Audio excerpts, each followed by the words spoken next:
Go! Go! Go, Webb, go!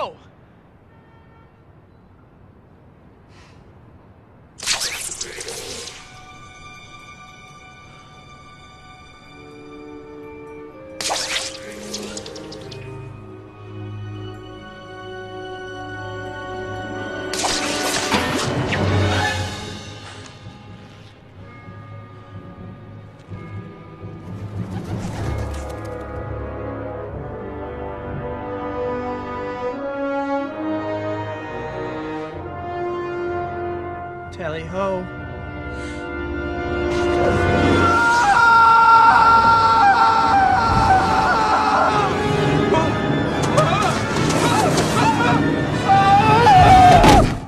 জানি আমি আগের ভিডিওটা দেখে তোমরা কিচ্ছু বুঝতে পারোনি কেন আমি হট করে স্পাইডারম্যানের ভিডিওটা দেখালাম। একটু ধৈর্য ধরো, ঠিক বুঝতে পারবে। Music. Hello friends, welcome to my channel Parth's physics. এখানে আমি নিট, জেই এবং উচ্চ মাধ্যমিকের ফিজিক্স পড়াই। তো যারা এখনও অবধি আমার চ্যানেলটি সাবস্ক্রাইব করনি তারা please do subscribe and hit the bell icon for more new updates. আর যারা সাবস্ক্রাইব করেছো তাদের সকলকে থ্যাংক ইউ সো মাচ। তো আজকে আমি যেটা পড়াবো সেটা বলে নিই, সেটা হচ্ছে তড়িৎ ক্ষেত্র এবং তড়িৎ ক্ষেত্রে প্রাবল্য। দেখেই বুঝতে পেরে যাচ্ছ, ঠিক আছে? তো দেখো এখানে কি কি পড়াবো সেটা আমি প্রথমে বলে নিই। সেটা হচ্ছে ফার্স্ট পড়াবো হচ্ছে তড়িৎ ক্ষেত্র কি, 2 নম্বরে তড়িৎ ক্ষেত্রের প্রাবল্য, 3 হচ্ছে মাত্রা, 4 হচ্ছে একক, 5 হচ্ছে কোনো বিন্দু আধানের জন্য ক্ষেত্র প্রাবল্য, 6 হচ্ছে আহিত পরিবাহীর নিকটবর্তী কোনো বিন্দুতে ক্ষেত্র প্রাবল্য। 7 নম্বরে হচ্ছে, 7 নম্বরটা ভীষণ ইম্পর্টেন্ট, সেটা হচ্ছে একটা উদাহরণ দেবো, একটা না দুটো উদাহরণ দেবো। একটা হচ্ছে বিচ্ছিন্ন আধানের ক্ষেত্রে কী করে আমরা বের করি ক্ষেত্র প্রাবল্য বা ইলেকট্রিক ফিল্ড, আর এখানে আরেকটা হচ্ছে নিরবিচ্ছিন্ন আধানের জন্য কী করে আমরা ইলেকট্রিক ফিল্ড বের করি। এই দুটো কিন্তু খুব ইম্পর্টেন্ট উদাহরণ দুটো, ঠিক আছে? তো প্লিজ স্কিপ করো না, কারণ স্কিপ করলে পরে বুঝতে পারবে না, কারণ একটার সঙ্গে একটা লিঙ্ক রয়েছে, ঠিক আছে? তুমি যদি তড়িৎ ক্ষেত্র বুঝতে না পারো তাহলে পরে তড়িৎ ক্ষেত্রে প্রাবল্য বুঝতে পারবে না। ঠিক তেমনি তড়িৎ ক্ষেত্রে প্রাবল্য যদি বুঝতে না পারো তাহলে কিন্তু মাত্রা বুঝতে পারবে না। তো প্রথমে চলে আসি তড়িৎ ক্ষেত্র কি। তো এর আগে বলে নিই, আমার একটা ভিডিও অলরেডি আপলোড হয়ে গেছে তড়িৎ ক্ষেত্রের মধ্যে, সেটা হচ্ছে কুলম্বের সূত্র। প্লিজ তোমরা সেটা দেখে নাও, প্লেলিস্ট চেক করে নাও, আর আই বাটনে ক্লিক করলে হয়তো পেয়ে যাবে সেটা, ঠিক আছে? তো প্রথমে আমি পড়াচ্ছি তড়িৎ ক্ষেত্র কি, ঠিক আছে? তো দেখো এইবার আমি বলছি যে স্পাইডারম্যানের উদাহরণটা, পিটার পার্কারের উদাহরণটা আমি কেন দিলাম।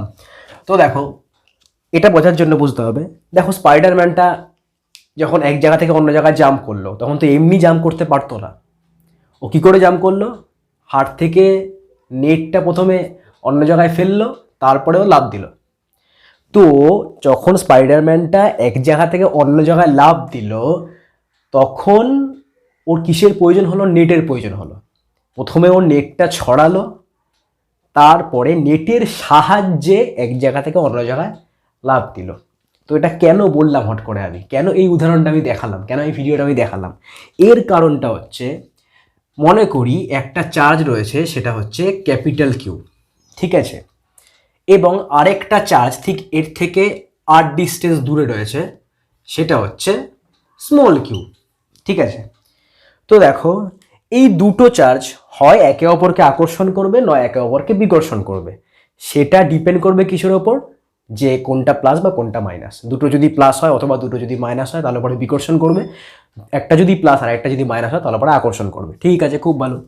তো দেখো এখানে আকর্ষণ বা বিকর্ষণ সেটা তো আর এমনি এমনি করতে পারবে না। তার জন্য কি দরকার? তার জন্য এই যে কিউ চার্জটা রয়েছে, আমি ধরলাম এই যে কিউ চার্জটা রয়েছে, এই কিউ চার্জটা এর চারিদিকে একটা অঞ্চল তৈরি করবে বা একটা ক্ষেত্র তৈরি করবে। যেই ক্ষেত্রটা তৈরি করবে তেমনি যখনই এই চার্জটা সেই ক্ষেত্রের মধ্যে এসে পড়বে তখনই আকর্ষণ বা বিকর্ষণ বল শুরু হবে। যেমনটা হয়েছিল স্পাইডারম্যানে। যখনই স্পাইডারম্যানটা এক জায়গা থেকে অন্য জায়গায় লাফ দিয়েছিল, এমনি কিন্তু লাফ দিতে পারেনি। প্রথমে ওকে একটা নেট ছুটতে হয়েছিল হাত থেকে, তারপরে নেটের সাহায্যে এক জায়গা থেকে অন্য জায়গায় লাফ দিল। ঠিক তেমনি এই কিউ যে চার্জটা রয়েছে, এটা প্রথমে একটা অঞ্চল তৈরি করলো চারিদিকে, তারপরে সেই অঞ্চলের সাহায্যে অন্য একটা চার্জকে আকর্ষণ বা বিকর্ষণ করলো। ঠিক তেমনি এই যে চার্জটা আছে, এই চার্জটাও কিন্তু চারিদিকে একটা অঞ্চল তৈরি করলো। সেই অঞ্চলের মধ্যে যখনই এই কিউ চার্জটা এসে পড়লো তখনই কিন্তু আকর্ষণ বা বিকর্ষণ তৈরি হলো। তার মানে আকর্ষণ বা বিকর্ষণ হওয়ার জন্য আমার কিছু একটা তৈরি হওয়া প্রয়োজন, আর এই ক্ষেত্রে সেটা হচ্ছে তড়িৎ ক্ষেত্র। এই ক্ষেত্রে যে অঞ্চলটা তৈরি হচ্ছে চারিদিকে তাকে আমরা বলছি কি? তড়িৎ ক্ষেত্র। তার মানে এর যদি ডেফিনেশন হয়, অ্যাকচুয়ালি দেখো ফিজিক্সের কোনো ডেফিনেশন হয় না বা সংজ্ঞা হয় না, ঠিক আছে, এখানে বুঝতে লাগে তোমাকে জিনিস, তারপরে যদি পরীক্ষায় দেয় তো সেখানে তোমাকে বুঝে বুঝে জিনিস লিখতে লাগে, ঠিক আছে। তো এখানে ডেফিনেশন মুখস্থ করার দরকার নেই, এখানে শুধু বোঝো। এখানে ব্যাপারটা হচ্ছে একটা আধান তার চারিদিকে যতখানি অঞ্চল জুড়ে একটা ক্ষেত্র প্রস্তুত করে, সেই ক্ষেত্রের মধ্যে যখনই দ্বিতীয় কোনো আধান এসে পড়ে এবং আধানটা আসার পরে যখনই আকর্ষণ বা বিকর্ষণ বল শুরু হয়, তখনই সেই ক্ষেত্রটাকে বলা হয় কি, তড়িৎ ক্ষেত্র। খুব সিম্পল, যার ইংলিশ নাম হচ্ছে ইলেকট্রিক ফিল্ড। এইবার এখানে দুটো চার্জ আছে, একটা হচ্ছে ক্যাপিটাল কিউ, একটা হচ্ছে স্মল কিউ। এই দুটো চার্জের দুটো নাম। দেখো, যার জন্য ইলেকট্রিক ফিল্ডটা বা তড়িৎ ক্ষেত্রটা তৈরি হচ্ছে, তো এখানে আমি ধরে নিলাম এই ক্যাপিটাল কিউর জন্য তড়িৎ ক্ষেত্রটা তৈরি হচ্ছে। তো যার জন্য তড়িৎ ক্ষেত্রটা তৈরি হচ্ছে তাকে আমরা বলবো উৎস আধান, তাকে আমরা বলবো কি, উৎস আধান, যার ইংলিশ নাম হচ্ছে সোর্স চার্জ। ঠিক আছে, এখানে আমি লিখে দিচ্ছি, যাকে আমরা বলবো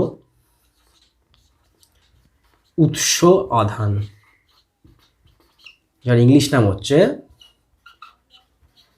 সোর্স চার্জ। ইংলিশ নামগুলো কিন্তু অবশ্যই মনে রাখবে। এবং এখানে ইলেকট্রিক ফিল্ডটা কতখানি মজবুত, কতখানি মজবুত বলতে এটাও যদি আমি স্পাইডারম্যানের উদাহরণ দিয়ে বলি তোমাদেরকে, তাহলে বুঝতে সুবিধা হবে।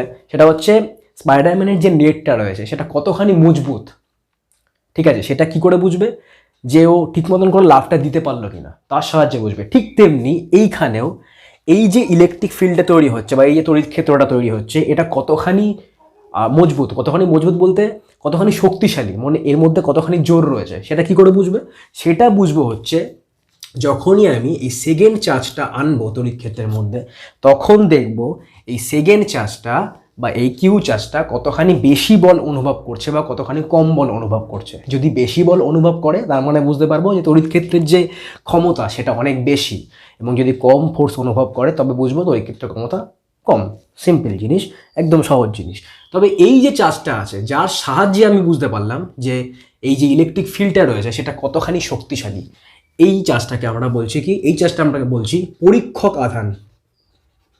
পরীক্ষক আধান। কেন পরীক্ষক আধান বললাম, কারণ এর সাহায্যে আমি পরীক্ষা করছি যে এখানে যে ইলেকট্রিক ফিল্ডটা তৈরি হচ্ছে সেটা কতখানি মজবুত, শক্তিশালী। তো এর ইংলিশ নামটা হচ্ছে টেস্ট চার্জ। টেস্ট চার্জ, ঠিক আছে, এর সাহায্যে আমি টেস্ট করে দেখলাম, টেস্ট চার্জ। এটা দুটো মনে রাখো, ঠিক আছে। তো এরপরে চলে আসি যে এই যে তড়িৎ ক্ষেত্রটা রয়েছে, এই তড়িৎ ক্ষেত্রের বেগ কত হবে। তো এবার কোশ্চেন আসছে তড়িৎ ক্ষেত্রের বেগ কোত্থেকে আসলো। তো দেখো, যখনই কোনো একটা চার্জ, এখানে মনে করলাম এই ক্যাপিটাল কিউ, যখনই একটা কোনো একটা চার্জ থাকে তো তার চারিপাশে একটা তড়িৎ ক্ষেত্র তৈরি হয়। তো তড়িৎ ক্ষেত্র তো হট করে তৈরি হবে না, ওটা তো একটা নির্দিষ্ট বেগে অগ্রসর হবে একটা মাধ্যমের মধ্যে দিয়ে। তো ওই যে বেগে অগ্রসর হয় সেটা হচ্ছে আলোর বেগে অগ্রসর হয়। সেটা কোন বেগে অগ্রসর হয়, সেটা হচ্ছে আলোর বেগে অগ্রসর হয়। এটা যদি কোনো একটা উদাহরণের সাহায্যে আমি বুঝি, সেটা কীরকম হবে, সেটা হবে এই ধরনের, যে এই যে কিউ চার্জটা রয়েছে, এই কিউ চার্জের চারিদিকে একটা ইলেকট্রিক ফিল্ড তৈরি হয়েছে বা তড়িৎ ক্ষেত্র তৈরি হয়েছে, ঠিক আছে। তো যখনই আমি কিউ চার্জটাকে এক জায়গা থেকে অন্য জায়গায় সরাবো, তখনই এই কিউ চার্জের থেকে আর ডিস্টেন্স দূরে যেই তড়িৎ ক্ষেত্রটা রয়েছে সেটা কী হবে, চেঞ্জ করবে। প্রথমে এই কিউ চার্জের জন্য আর ডিস্টেন্স দূরে এক ধরনের তড়িৎ ক্ষেত্র ছিল, যখনই কিউ চার্জটাকে আমি সরালাম একটুখানি, তখনই সেই আর ডিস্টেন্স দূরেই কিন্তু তড়িৎ ক্ষেত্রটা চেঞ্জ করবে। তো চেঞ্জ করার জন্য একটা তো সময়ের দরকার, যে এই সময় পরে তড়িৎ ক্ষেত্রটা চেঞ্জ করবে। তো সেই সময়টা কত, সেই সময়টা হচ্ছে T=R/c, যেখানে c হচ্ছে আলোর গতিবেগ, আর r হচ্ছে ওই নির্দিষ্ট দূরত্ব, আর t হচ্ছে সেই সময় যেই সময় পরে তড়িৎ ক্ষেত্রটা চেঞ্জ করছে। তো এটা কেন সম্ভব হলো, এটা এই কারণেই সম্ভব হলো এই ইকুয়েশনটা বা এই ক্যালকুলেশনটা বের করার, যেহেতু তড়িৎ ক্ষেত্র আলোর বেগে এক জায়গা থেকে অন্য জায়গায় অগ্রসর হতে থাকে। ঠিক আছে, খুব সিম্পল, খুব সহজ জিনিস একদম, ঠিক আছে। এবারটা বলে নিই, এই যে তড়িৎ ক্ষেত্রটা তৈরি হচ্ছে কোনো একটা চার্জের জন্য, এই যে তড়িৎ ক্ষেত্র তৈরি হয়, এই তড়িৎ ক্ষেত্র ওই চার্জ থেকে কত দূর পর্যন্ত বিস্তৃত থাকে। একটা তো দূরত্ব আছে যে এখান থেকে এত দূর পর্যন্ত তড়িৎ ক্ষেত্র বিস্তৃত থাকবে। তো দেখো, যখনই আমরা এটা থিওরিটিক্যালি বের করব, দুটো জিনিস হয়, একটা হচ্ছে থিওরি, একটা হচ্ছে প্র্যাকটিক্যাল, ঠিক আছে।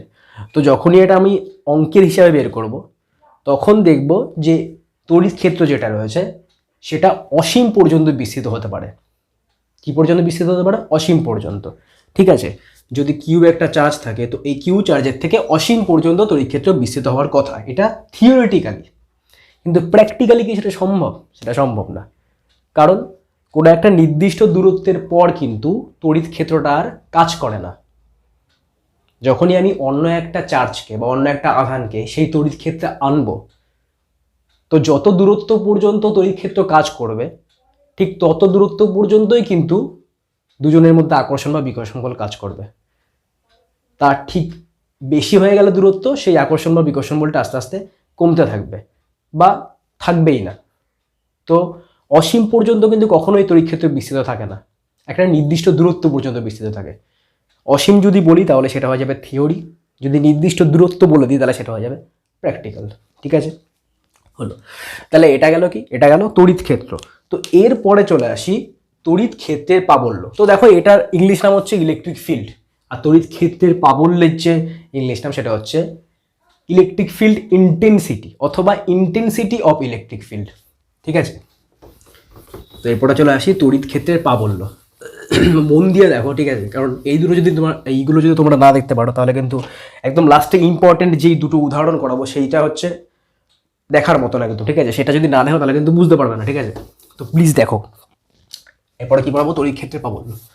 এখানে লিখছি তড়িৎ ক্ষেত্র প্রাবল্য, তাহলেই হবে।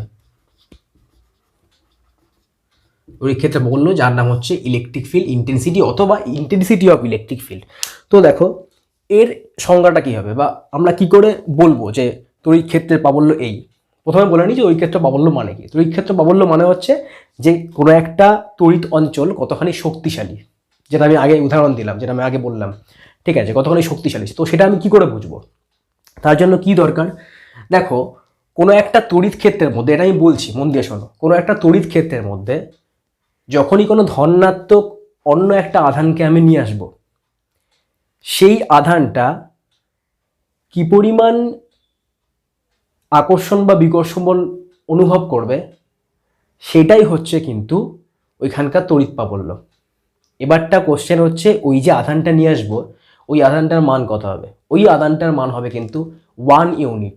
মানে আরও স্পষ্ট করে যদি বলি, কোনো একটা একক ধনাত্মক আধানকে, আবার বলে নিই, কোনো একটা একক ধনাত্মক আধানকে তড়িৎ ক্ষেত্রের কোনো একটা বিন্দুতে নিয়ে আসলে সেই আধানটি যে পরিমাণ আকর্ষণ বা বিকর্ষণ বল অনুভব করবে তাকেই বলা হয় ওই বিন্দুর, যেই বিন্দুতে নিয়ে আসলাম ওই বিন্দুর তড়িৎ ক্ষেত্র প্রাবল্য বা ইন্টেন্সিটি অফ ইলেকট্রিক ফিল্ড। তার মানে এখানে দুটো কথা মনে রাখতে লাগবে, একটা হচ্ছে একক,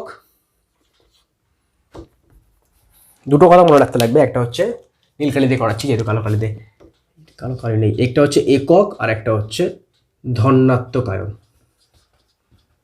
ধনাত্মক আয়ন বলছি না, সরি, ধনাত্মক আধান। ঠিক আছে, তারপরে একক ধনাত্মক আধানকে যখনই তড়িৎ ক্ষেত্রের কোনো একটা বিন্দুতে নিয়ে আসবো তখন ওই আধানটা যে পরিমাণ বল অনুভব করবে, সেটা আকর্ষণ হতে পারে বিকর্ষণ হতে পারে, যে পরিমাণ বল অনুভব করবে সেই বলটিকেই বলা হয় ওই বিন্দুর, যেই বিন্দুতে নিয়ে আসলাম ওই বিন্দুর তড়িৎ ক্ষেত্র প্রাবল্য বা ইন্টেন্সিটি অফ ইলেকট্রিক ফিল্ড। ওকে, হলো। তো এটা গেল একক ধনাত্মক আধানের কেস। তো এরপরের জিনিসটা হচ্ছে এই তড়িৎ ক্ষেত্র যে প্রাবল্য রয়েছে তার ডিরেকশন কী হবে বা তার দিক কী হবে। একটা নির্দিষ্ট দিক তো আছে, ঠিক আছে। তো এটা জানার জন্য আমার প্রথমে জানতে হবে যে এটার ইকুয়েশনটা কী হবে, তারপরের দিকে আসছে। তো ইকুয়েশনটা খুব সিম্পল। দেখো মনে করো চারিদিকে এই বোর্ড হচ্ছে একটা তড়িৎ ক্ষেত্র, এই বোর্ডটা হচ্ছে একটা তড়িৎ ক্ষেত্র। তো এই বোর্ডের মধ্যে আমি একটা চার্জ নিয়ে আসলাম, সেটা হচ্ছে স্মল কিউ, এবং সেটা এই পয়েন্টে নিয়ে আসলাম। তো এবার আমি জানতে চাইলাম যে এই পয়েন্টে যে নিয়ে আসলাম এই পয়েন্টে ইলেকট্রিক ফিল্ড কত। তো দেখো যখনই আমি এই কিউ চার্জটাকে নিয়ে আসলাম এই পয়েন্টে, তখন ইলেকট্রিক ফিল্ড বা তড়িৎ ক্ষেত্র থাকার জন্য এই যে চার্জটা আছে এই চার্জটা কিছু বল অনুভব করবে। তো আমি মনে করলাম সেই বলের মানটা হচ্ছে এফ, সেই বলের মানটা হচ্ছে এফ। ঠিক আছে, এবং এই যে ইলেকট্রিক ফিল্ডের মান, সেই ইলেকট্রিক ফিল্ডের যে মান সেটা হচ্ছে ই, সেটা কত? সেটা ই। তো এখন দেখো ই যে ইলেকট্রিক ফিল্ডটা আছে সেটা একক ধনাত্মক আধানের জন্য। এবার আমি যদি এই কিউ চার্জটাকে নিয়ে আসি তাহলে এই কিউ চার্জটা যে পরিমাণ ফোর্স বা বল অনুভব করবে সেটা কত হবে? সেটা হবে কিউ ইন্টু ই। এককের জন্য যদি ই হয় তাহলে কিউর জন্য কত হবে? কিউ ইন্টু ই। এটা হচ্ছে এই কিউ চার্জের ওপর যে ফোর্সটা বা যে বলটা প্রয়োগ হচ্ছে তার মান, সেটা কত, সেটা হচ্ছে এফ। তার মানে আমি লিখতে পারি F equal to Q, simple. তার মানে আমি লিখতে পারি এফ ইকুয়াল টু কিউ। তো এবার ডিরেকশনের হিসাব আসছে বা এবার দিকের হিসাব আসছে। তো দেখো এখানে বুঝতেই পারছো যে এই চার্জটা যেটা রয়েছে সেটা হচ্ছে স্কেলার এনার্জি।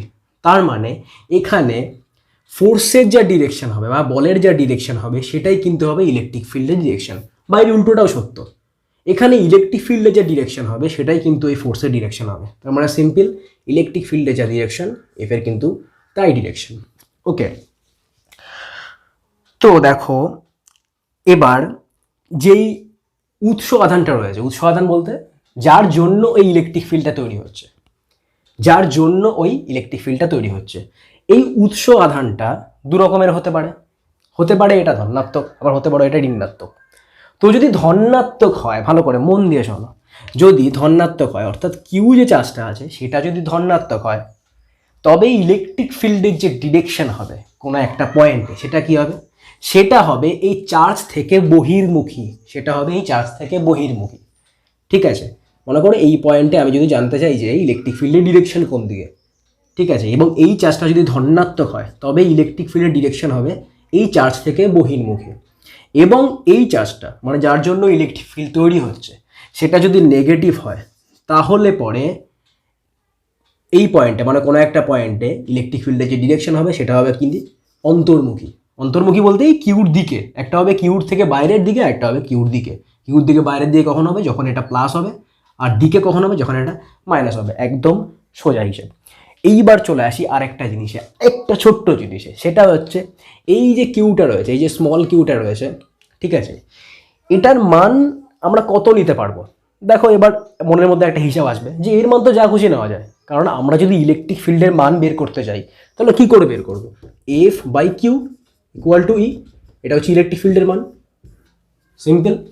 তো এবার আমাদের মনের মধ্যে এই কোশ্চেনটা আসা উচিত যে এই যে স্মল কিউটা রয়েছে, এই স্মল কিউ যে মান সেটা কি অনেক হতে পারে। তো এখানে একটা জিনিস বলে নিই, এখানে স্মল কিউর যে মান হবে সেটা কিন্তু অনেক কম নেওয়াই ভালো, অনেক কম নেওয়াই কিন্তু ভালো। এর কারণটা কি, এর কারণটা হচ্ছে দেখো প্রথমে যে চার্জ ছিল সেটা কি ছিল, ক্যাপিটাল কিউ, যার জন্য ইলেকট্রিক ফিল্ডটা তৈরি হয়েছে। তো এবার যখনই আমি অন্য একটা চার্জকে অর্থাৎ স্মল কিউকে তড়িৎ ক্ষেত্রের মধ্যে নিয়ে আসব, তখন এই স্মল কিউরও তো একটা ইলেকট্রিক ফিল্ড রয়েছে, একটা তড়িৎ ক্ষেত্র রয়েছে। তো এই স্মল কিউর মান যত বেশি হবে তত কি হবে, তত কিন্তু এই ক্যাপিটাল কিউর জন্য এই ইলেকট্রিক ফিল্ডটা সেটার মান আস্তে আস্তে চেঞ্জ হবে বা পরিবর্তন হবে। এর কারণটা ঠিক বোঝা গেল না, বা এটা ঠিক মতন করে বোঝা গেল না, আর একটু মন দিয়ে বোঝো। সেটা হচ্ছে দেখো এখানে কিউ একা রয়েছে, তো এর জন্য একটা ইলেকট্রিক ফিল্ড চারিদিকে তৈরি হয়েছে। তো এরপরে যখনই এই কিউটা আসবে তখনই ইলেকট্রিক ফিল্ড চেঞ্জ করবে কিছুটা হলো, ঠিক আছে। মনে করো এক জায়গাতে একটা রাজার শাসন রয়েছে, কোনো একটা রাজ্যে কোনো একটা রাজার শাসন রয়েছে। তো ওই রাজ্যে যখন প্রজারা আসবে তখন তো কিচ্ছু হবে না, কিন্তু ওই রাজ্যে যখন অন্য কোনো রাজা শাসন করতে চাইবে তখন দুই রাজার মধ্যে কী হবে, দুই রাজার মধ্যে সংঘর্ষের সৃষ্টি হবে। ঠিক তেমনি যখনই কিউ চার্জ একা রয়েছে তখন কিছু সমস্যা নেই, কিন্তু যখনই এই স্মল কিউটা আসলো, এই স্মল কিউর চার্জের মান যত বেশি হবে তত কিন্তু এদের মধ্যে সংঘর্ষ হওয়ার সম্ভাবনাটা বেশি, ইলেকট্রিক ফিল্ড চেঞ্জ করার সম্ভাবনা বেশি। কিন্তু আমরা কি চাইবো, আমরা চাইবো যাতে ইলেকট্রিক ফিল্ড চেঞ্জ না করে, শুধুমাত্র মানটুকু বের করাই কিন্তু আমাদের উদ্দেশ্য। এখানে ইলেকট্রিক ফিল্ড যদি চেঞ্জ করে এর জন্য, তবে কিন্তু আমরা মান বের করতে পারবো না। তো এর জন্য কী হতে হবে, এর জন্য এই স্মল কিউর মানটা ছোট হতে হবে। এর জন্য আমরা ইলেকট্রিক ফিল্ডের যে মান লিখি সেটা কিভাবে লিখি, সেটা লিখি equal to F by Q limit Q tends to zero. Limit Q tends to zero মানে কি, মানেটা হচ্ছে কিউর মান খুব ছোট হতে হবে, কিউর মান খুব ছোট হতে হবে। তো এটা গেল তড়িৎ ক্ষেত্র প্রাবল্যের মান। তো এবার বলে নিই, দেখো কোনো অঙ্কের মধ্যে বা কোনো কোশ্চেনে কিন্তু তড়িৎ ক্ষেত্র প্রাবল্যের মান জানতে চায় না, ওখানে জানতে চায় যে তড়িৎ ক্ষেত্রের মান কত। তো বলে নিই যে যখন সংজ্ঞা বলবে তখন সংজ্ঞা দুটো কিন্তু সম্পূর্ণ আলাদা, যে তড়িৎ ক্ষেত্র কী আর তড়িৎ ক্ষেত্র প্রাবল্য কী, সংজ্ঞা দুটো কিন্তু সম্পূর্ণ আলাদা। কিন্তু যখন কোনো অঙ্কের মধ্যে এটা জানতে চাইবে যে তড়িৎ ক্ষেত্রের মান কত, তো তড়িৎ ক্ষেত্রের মান আর তড়িৎ ক্ষেত্র প্রাবল্যের মান দুটো কিন্তু সেম জিনিস, ঠিক আছে। যখন সংজ্ঞা লিখবো তখন আলাদা, কিন্তু যখন অঙ্কের মধ্যে দেবে, যখন মান বের করতে দেবে তখন কিন্তু দুটো সেম জিনিস। তার মানে তড়িৎ ক্ষেত্রকেও কিন্তু অনেক সময় ই দিয়ে লেখা হয়, আবার তড়িৎ ক্ষেত্র প্রাবল্যকেও কিন্তু ই দিয়ে লেখা হয়। তো এই দুটো যাতে না গুলিয়ে যায়, ঠিক আছে। তো এরপরে চলে আসি মাত্রা। তো মাত্রা তো একদম সহজ, এরপরেরগুলো একদমই সহজ। তো দেখো এরপরে যেটা করছে সেটা হচ্ছে মাত্রা, তড়িৎ ক্ষেত্র মাত্রা। ওকে, তো মাত্রা দেবো কী করে করবো? আমরা জানি equal to F by Q. তো এফ মানে কি? এফ মানে হচ্ছে M into mass into acceleration. তো অ্যাক্সিলারেশন মানে কী হবে? L into T to the power -2। আর কিউ মানে কি? কিউ মানে হচ্ছে কারেন্ট ইন্টু টাইম। তো কারেন্ট মানে হচ্ছে আই ইন্টু টাইম মানে হচ্ছে টি। তো এটা যখনই লিখবো আমি তখনই কি দাঁড়াবে? তখন দাঁড়াবে M L I to the power -1 T to the power -3। Okay, তো এটা হচ্ছে মাত্রা, ঠিক আছে। তো এরপরে চলে আসি একক। একক। এককটা একদমই সহজ। একক দুটো জিনিস হবে, একটা হচ্ছে এসআইতে, একটা হচ্ছে সিজিএসে। তো এককটা তোমরা নিশ্চয়ই জানো যে electric field E equal to F by Q, ঠিক আছে। তো এসআইতে যদি করি তাহলে পরে কী দাঁড়াবে? এফ মানে কি? এফ মানে হচ্ছে নিউটন, আর কিউ হচ্ছে কুলম। তার মানে ইলেকট্রিক ফিল্ডের যে মাত্রা সেটা হচ্ছে নিউটন পার কুলম। এর আরও একটা মাত্রা আছে, সেটা যখন পরে পড়াবো, পোটেনশিয়াল যখন আমি বিভব পড়াবো তখন তোমরা বুঝতে পারবে, ঠিক আছে। তো এসআইতে হচ্ছে নিউটন পার কুলম। আরেকটা হচ্ছে সিজিএসে। তো সিজিএসে কী বলবো আমরা? সিজিএস বলবো ডাইন পার ইএসইউ, কারণ সিজিএসএ ফোর্সের যে একক সেটা হচ্ছে ডাইন, আর চার্জের যে একক সেটা হচ্ছে ইএসইউ বা ইলেকট্রোস্ট্যাটিক ইউনিট বা স্ট্যাট কুলম। ওকে, তো এই গেল একক। তো এরপরে চলে আসি যে কোনো একটা বিন্দু আধানের জন্য, মন দিয়ে দেখো এটা, কোনো একটা বিন্দু আধানের জন্য তড়িৎ ক্ষেত্র প্রাবল্যের মান কি হবে, ঠিক আছে। কোনো একটা বিন্দু আধানের জন্য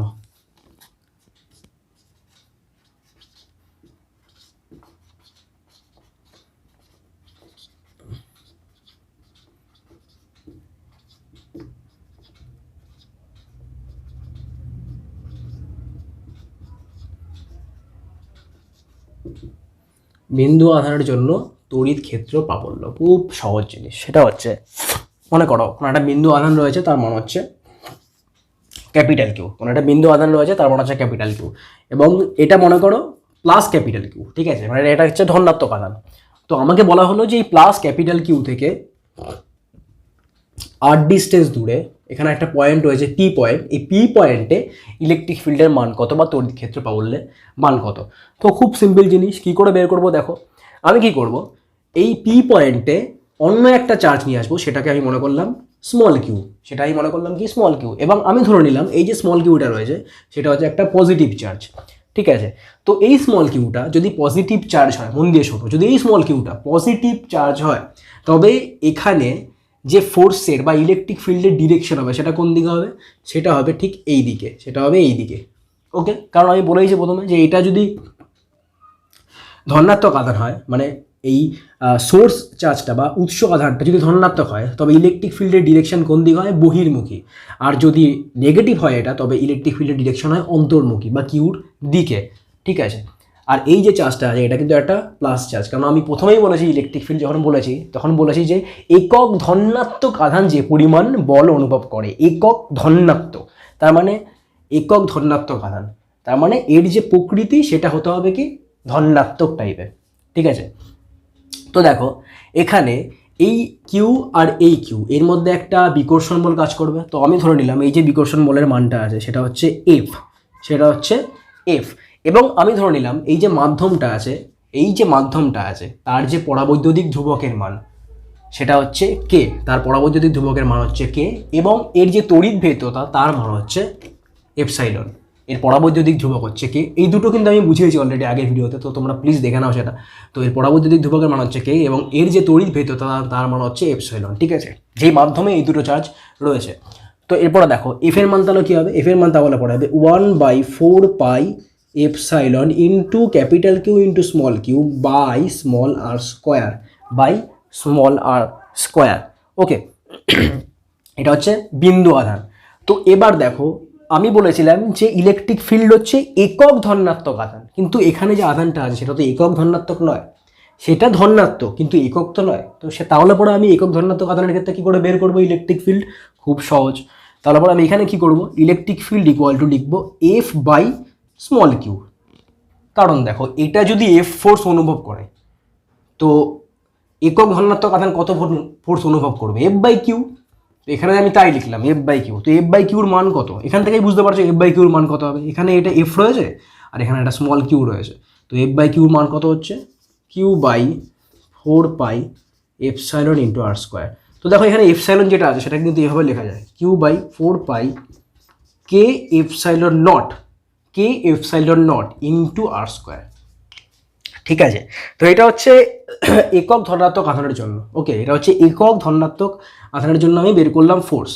তো এই ফোর্সটাই হচ্ছে ইলেকট্রিক ফিল্ড, এই ফোর্সটাই হচ্ছে কিন্তু ইলেকট্রিক ফিল্ড। এখানে আমি শুধুমাত্র ইলেকট্রিক ফিল্ডের মান বের করলাম, আমি কিন্তু ভেক্টর দিয়ে লিখলাম না, শুধুমাত্র মানটুকু বের করলাম। যদি আমি ভেক্টর দিয়ে লিখতাম তাহলে পরে কী হতো? তাহলে পরে এই হতো আর ক্যাপ। ওকে, এটা যেহেতু ভেক্টর হয়েছে তো এখানে আমি কী করলাম, ইউনিট ভেক্টর দিয়ে গুণ করলাম।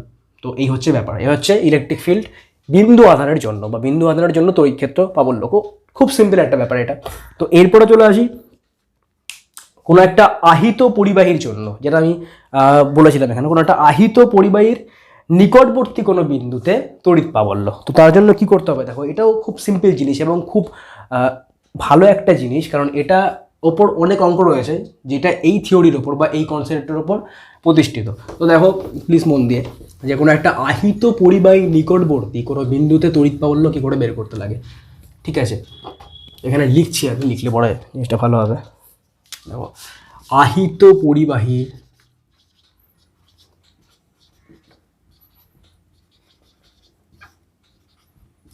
নিকট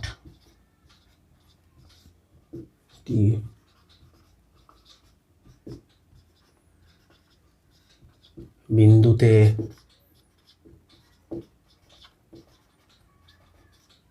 তড়িৎ প্রাবল্য। ওকে, যা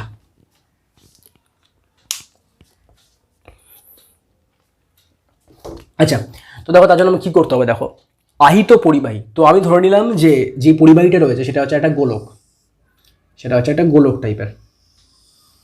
ঠিক আছে, সেটা হচ্ছে গোলক টাইপের এবং এই গোলকের মধ্যে চার্জ রয়েছে এবং সেটা হচ্ছে পজিটিভ চার্জ, এই গোলকের মধ্যে চার্জ রয়েছে। ঠিক আছে, তো দেখো এই গোলকের একটা নির্দিষ্ট ব্যাসার্ধ রয়েছে, সেটা হচ্ছে স্মল আর, সেটা হচ্ছে স্মল আর।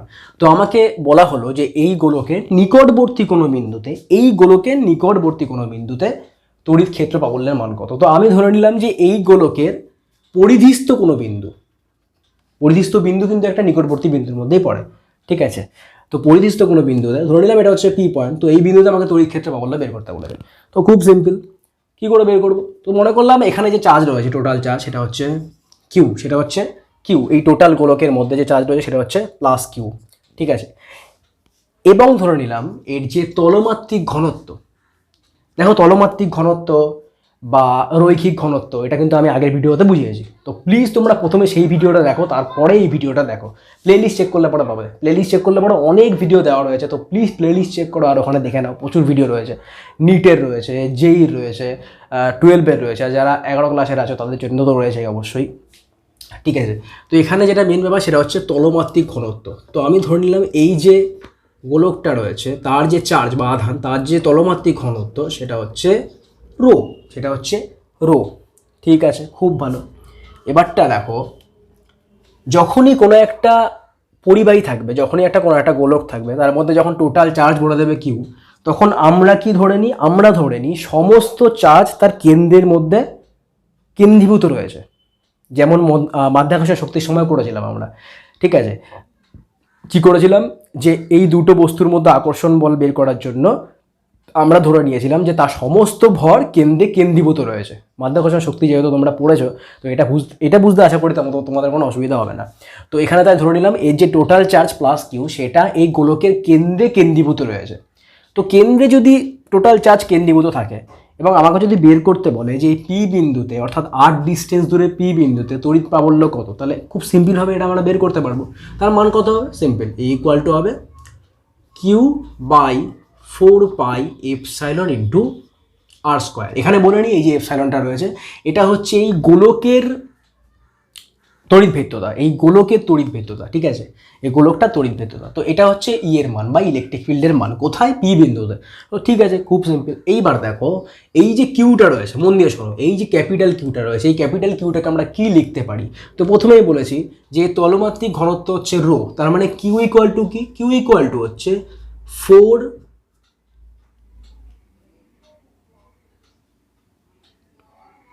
সরি তলমাত্রিক ঘনত্ব আমি ধরলাম সিগমা, রো তো না, তলমাত্রিক ঘনত্ব সিগমা, ঠিক আছে। রো কখন হয়, যখন আয়তনিক ঘনত্ব হয়, ঠিক আছে। তো 4πr² ইন্টু সিগমা, ঠিক আছে। তার মানে বুঝতেই পারছো এই যে গোলকটা আছে, গোলকের চারিদিকে কিন্তু কিউগুলো রয়েছে, ঠিক আছে। গোলকটা কিন্তু ফাঁপা গোলক অবশ্যই, ঠিক আছে। এটা যদি নিরেট গোলক হয় তবেও কিন্তু একইভাবে করতে হবে। তো এটা যেহেতু ফাঁপা গোলক ধরে নিলাম আমি, তো সেই হিসাবে আমি করলাম, ঠিক আছে। নিরেট গোলকের আমি উদাহরণ অন্য কোনো ভিডিওতে হয়তো দেবো, ঠিক আছে। তো এটা ফাঁপা গোলক, তো 4πr² ইন্টু সিগমা। তো এখানে কি লিখবো, এখানে লিখবো 4πr²। 4πr² মানে কি, পৃষ্ঠতলের ক্ষেত্রফল। এর জন্য আমি এখানে লিখলাম কি তলমাত্রিক ঘনত্ব। তলমাত্রিক কিন্তু অবশ্যই ক্ষেত্রফলের সঙ্গে সম্পর্কযুক্ত। তো 4πr² sigma by 4πε into r²। তো এখানে কি দাঁড়াচ্ছে, এখানে দাঁড়াচ্ছে সিগমা বাই এপসাইলন। তো এটাকে আমরা লিখতে পারি কি sigma by K epsilon naught. তো এটা হচ্ছে উত্তর, ঠিক আছে। এইবারটা এই যে উত্তরটা বেরোলো বা এই যে এটা যেটা বেরোলো, তার মানে একটা জিনিস খেয়াল করে দেখো, এখানে কিন্তু কোনোভাবে এই গোলকটার যে রেডিয়াস বা ব্যাসার্ধ সেটা কিন্তু উল্লেখ করা নেই। এখানে শুধুমাত্র তিনটে জিনিস রয়েছে, একটা হচ্ছে সিগমা অর্থাৎ তলমাত্রিক ঘনত্ব, একটা হচ্ছে কে অর্থাৎ পরাবৈদ্যুতিক ধ্রুবক, আর একটা হচ্ছে এপসাইলন নট অর্থাৎ শূন্য মাধ্যমে তড়িৎভেদ্যতা। এই বাদ দিয়ে কিন্তু এই যে গোলকটা রয়েছে তার কোনো ডাইমেনশন বা তার কোনো মাত্রা কিন্তু দেওয়া নেই, মানে ব্যাসার্ধ বা অন্য কিছু কিন্তু দেওয়া নেই।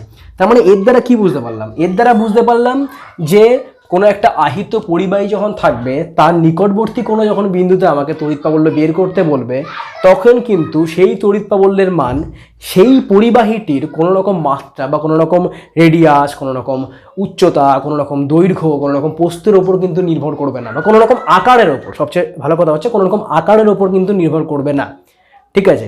সেটা নির্ভর করবে কিসের ওপর, সেটা নির্ভর করবে হচ্ছে ওই যে পরিবাহীটা রয়েছে বা ওই যে আহিত পরিবাহীটা রয়েছে তার তলমাত্রিক ঘনত্বের ওপর। অর্থাৎ যেই বিন্দুতে আমি বের করছি তড়িৎ ক্ষেত্র প্রাবল্য, সেই বিন্দুর নিকটবর্তী কোনো তলমাত্রিক ঘনত্বের ওপর নির্ভর করছে কিন্তু এই তড়িৎ ক্ষেত্র প্রাবল্যের মান, তার আকারের ওপর কিন্তু নির্ভর করবে না। আবার বলছি, তার আকারের ওপর কিন্তু নির্ভর করবে না। এরপরে লাস্ট যেটা বোঝাবো সেটা হচ্ছে দুটো উদাহরণ দেবো, ঠিক আছে। মন দিয়ে শোনো, দুটো উদাহরণ দেবো। দুটো উদাহরণই খুব ইম্পর্টেন্ট। দুটো উদাহরণ হচ্ছে একটা বিচ্ছিন্ন আধানের ক্ষেত্রে, আরেকটা হচ্ছে নিরবিচ্ছিন্ন আধানের ক্ষেত্রে, ঠিক আছে। তো এই দুটো উদাহরণে আমি এসি ভার্মা থেকে নিয়েছি, তোমরা চাইলে দেখতে পারো, এসি ভার্মার দুটো অঙ্ক করে দেওয়া আছে, ঠিক আছে। কিন্তু যারা এসি ভার্মা নেই যাদের কাছে, তাদের হয়তো বুঝতে অসুবিধা হবে।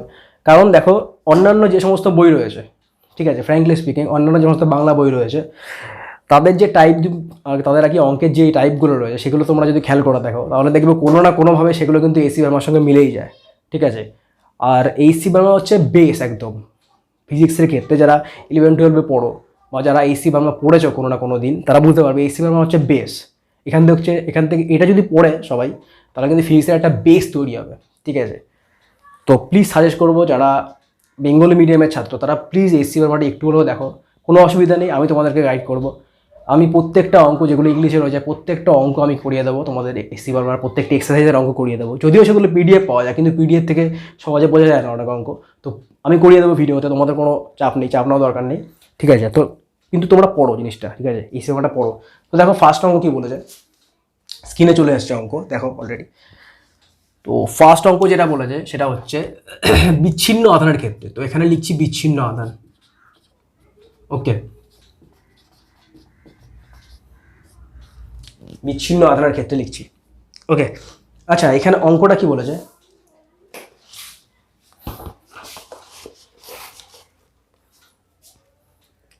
লা লা লা লা লা লু লা লা।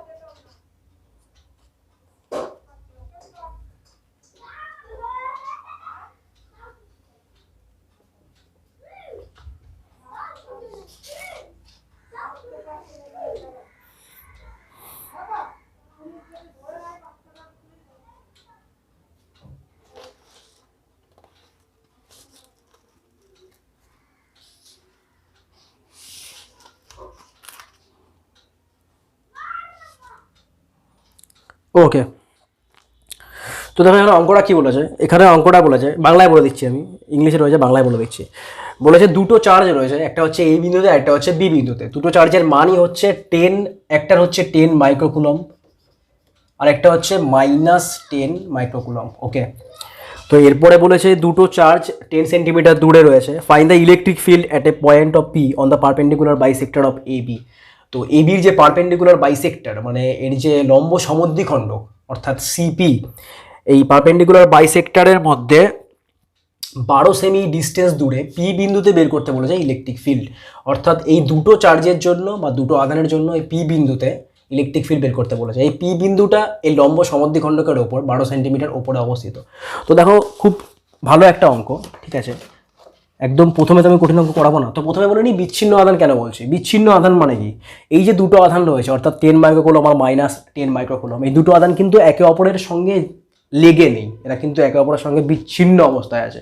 তো এই জন্য এটাকে বলছে বিচ্ছিন্ন আধান, ঠিক আছে, বা তোমার ডিসকন্টিনিউয়াস পার্টিকেল বা ডিসকন্টিনিউয়াস চার্জ। ওকে, তো এইবার দেখো কী করে বের করবো, এখানে ইলেকট্রিক ফিল্ডটা কী করে বের করবো। খুব সিম্পল, খুব সহজ এবং খুব ভালো একটা অঙ্ক। তো পি বিন্দুটাকে একটু নিচে করলাম, তারপর আঁকতে সুবিধা হবে। এখানে একটু নিচে লিখলাম, ঠিক আছে। ওকে, তো এবার দেখো এইটা কি, এটা হচ্ছে এ বি, এটা হচ্ছে এপি আর এটা হচ্ছে পিবি। তো প্রত্যেকটা বাহুর দৈর্ঘ্য প্রথমে বলে নিই। এসি হচ্ছে 5, বিসি হচ্ছে 5, কারণ বলে দিয়েছে এটা হচ্ছে লম্ব সমদ্বিখণ্ডক, তার মানে এসি 5 বিসি 5। তো এটা 5, এটা 5 আর এটা হচ্ছে 12 সেন্টিমিটার। তার মানে এর যে অতিভুজ আছে সেটা কত হবে 13, কারণ বুঝতেই পারছো 5 square root 5 square plus 12 square equal to কত হয় 13।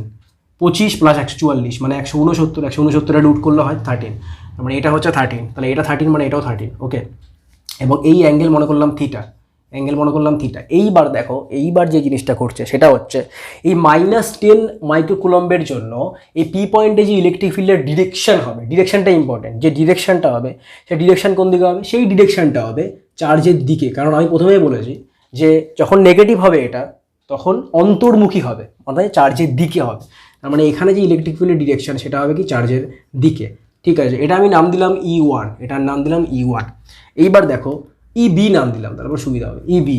এবার দেখো এ পয়েন্টে যে চার্জ রয়েছে অর্থাৎ +10 মাইক্রোকুলম, তার জন্য ইলেকট্রিক ফিল্ডের ডিরেকশন কোন দিকে হবে, এই দিকে, ওপরের দিকে, অর্থাৎ এটার নাম দিলাম আমি ইএ, ঠিক আছে।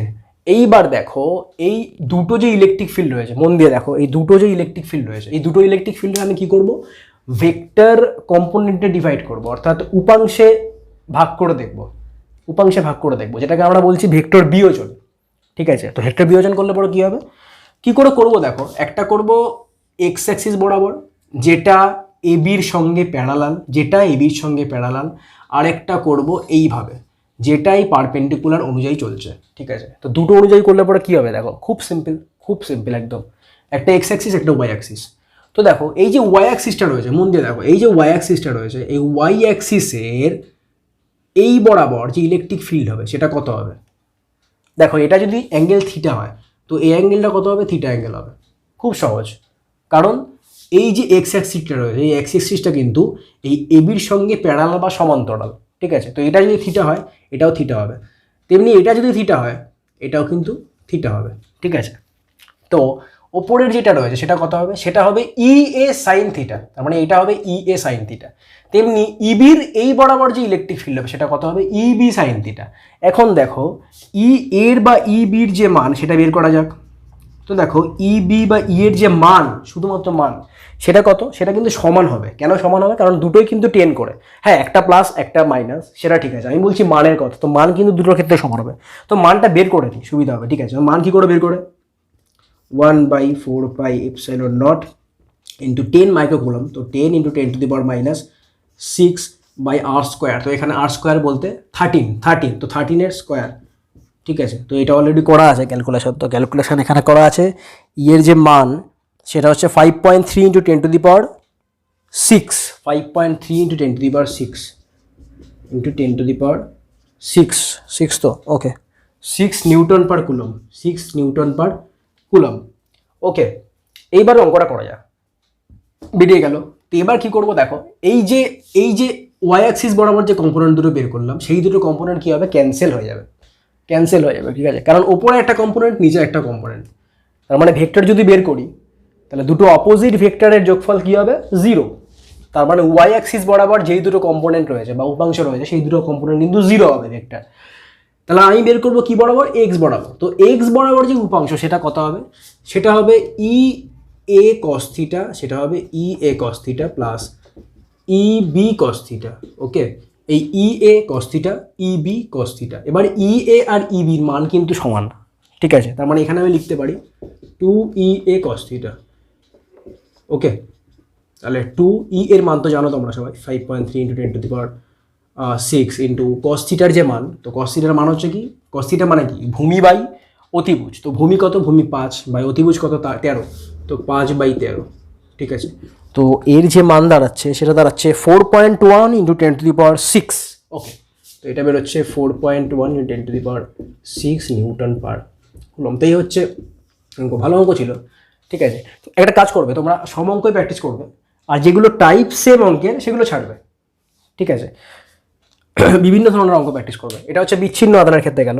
এরপর লাস্ট যেটা আসছে, একদম লাস্ট, সেটা খুব মন দিয়ে দেখো, সেটা হচ্ছে নিরবিচ্ছিন্ন আধানের ক্ষেত্রে, ঠিক আছে। তো প্রথমে বলে নিই যে নিরবিচ্ছিন্ন আধান বলতে আমরা কি বুঝি। তো দেখো এখানে লিখছি আমি নিরবিচ্ছিন্ন, এখানে লিখে দিই নিরব।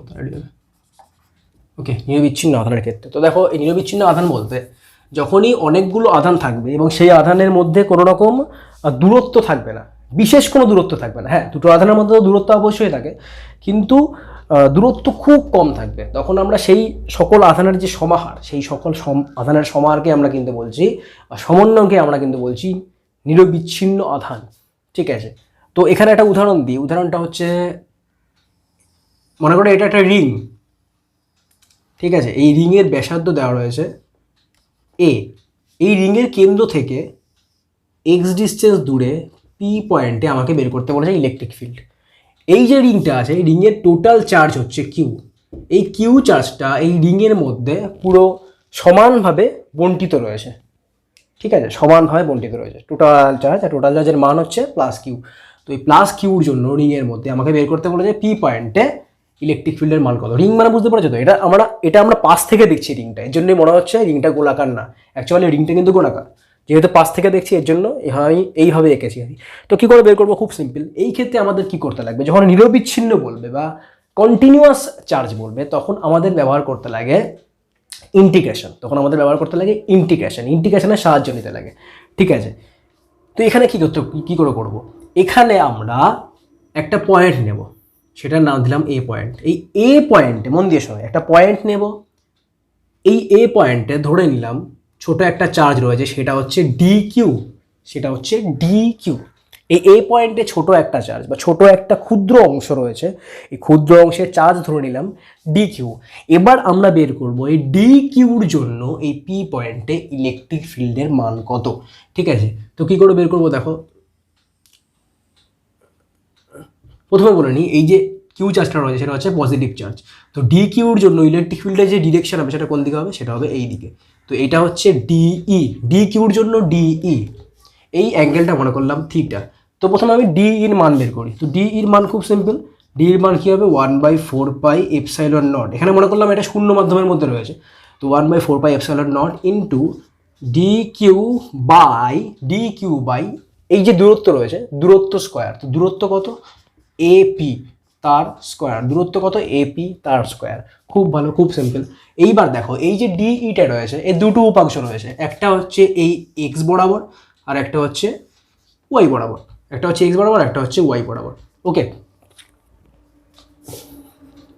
নিচেরটাই করি ওয়াই বরাবর, ঠিক আছে। নিচেরটা কেন করলাম দেখো, এবার দেখো এটা যদি থিটা হয় তাহলে এটাও থিটা, তো এটা যদি থিটা হয় তাহলে এটা কত হবে ডিই কস থিটা, এবং এটা কত হবে ডিই সাইন থিটা। এইবার খুব মন দিয়ে কথাটা শোনো, সেটা হচ্ছে দেখো এখানে এই যে ডি কিউটা রয়েছে, ডি কিউটা কোথায় রয়েছে, রিংয়ের একদম ওপরের পয়েন্টে, এবং তার জন্য ইলেকট্রিক ফিল্ডের ডিরেকশন কোন দিকে হচ্ছে, এইভাবে। আর তার দুটো উপাংশ, একটা হচ্ছে ডিই কস থিটা, একটা হচ্ছে ডিই সাইন থিটা। এই ডিই সাইন থিটার দিক হচ্ছে নিচের দিকে। এইবার দেখো যখন আমি ইন্টিগ্রেশন করব তখন এই টোটাল রিংয়ের চার্জ আমাকে নিতে হবে। তো টোটাল রিংয়ের চার্জ যদি আমি নিই তাহলে পরে যেমনভাবে এখানে আমি একটা পয়েন্ট নিয়েছিলাম এ, ঠিক তেমনভাবেই কিন্তু এখানে একটা পয়েন্ট আমাকে নিতে হবে। যদি আমি ইন্টিগ্রেশন করি তাহলে পুরো রিংটাই তো আমাকে ঘুরতে হবে। তো পুরো রিংটা যদি ঘুরি তাহলে ওপরে যেমন একটা পয়েন্ট আমি পেলাম এ এবং তার চার্জ ডি কিউ পেলাম, ঠিক তেমনি নিচেও এমন একটা পয়েন্ট থাকবে যার চার্জ থাকবে ডি কিউ। এবারটা এই নিচের পয়েন্টের জন্য যে ইলেকট্রিক ফিল্ড হবে সেটা কোন দিকে হবে, সেটা হবে এই দিকে, এবং তার যে উপাংশ সেটা কোন দিকে হবে, একটা হবে এই দিক বরাবর, একটা হবে এই দিক বরাবর। তো এই এক্স বরাবর যে উপাংশ রয়েছে সেটা তো যোগ হবে, বুঝতেই পারছো, কিন্তু ওয়াই বরাবর যে উপাংশ রয়েছে সেটা কিন্তু বিয়োগ হবে। কারণ এই ওপরের ডি কিউর জন্য নিচের দিকে ডি সাইন থিটা, ঠিক তেমনি নিচের ডি কিউর জন্য ওপরের দিকে ডি সাইন থিটা। তার মানে দুটো কী হবে, জিরো হয়ে যাবে যোগ করলে পরে। ঠিক আছে, ঠিক তেমনি টোটাল রিংটা আমি যদি করি তাহলে পরে দেখবো যে ওয়াই বরাবর যে ইলেকট্রিক ফিল্ডের মান সেটা কিন্তু জিরো, একমাত্র কি থাকবে, এক্স বরাবর ইলেকট্রিক ফিল্ডের মান থাকবে। তাহলে পরে শুধুমাত্র আমি এই ডিই কস থিটা যেটা রয়েছে তারই কিন্তু ইন্টিগ্রেশন করব। তো এবার দেখে নিই ডিই কস থিটার মান কত হয়। তো ডিই কস থিটার যে মান হবে সেটা হবে 1/4πε0 into D Q by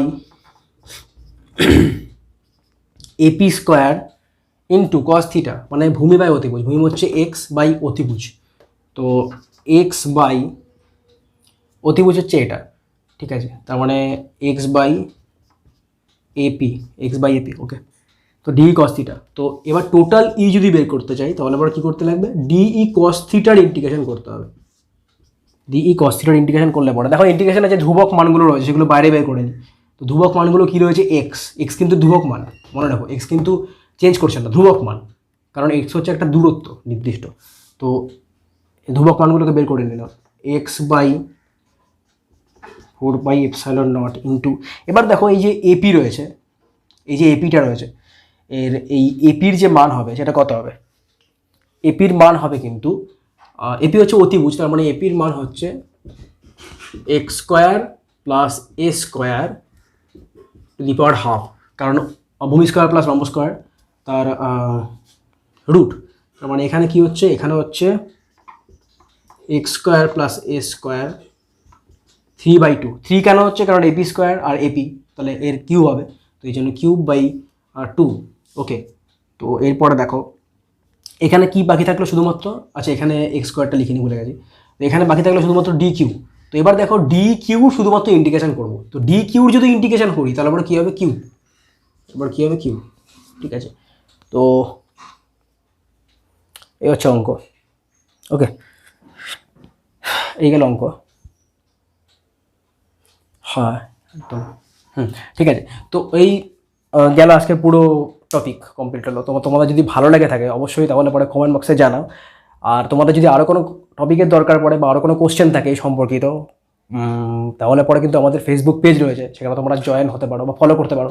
group রয়েছে সেটাতে তোমরা জয়েন হতে পারো। তো ফলো করে ওখানে মেসেজ করবে যে এই টপিক অসুবিধা হচ্ছে বা এখানে অঙ্ক অসুবিধা হচ্ছে, আর প্লিজ শেয়ার করো, লাইক করো please. Thank you so much.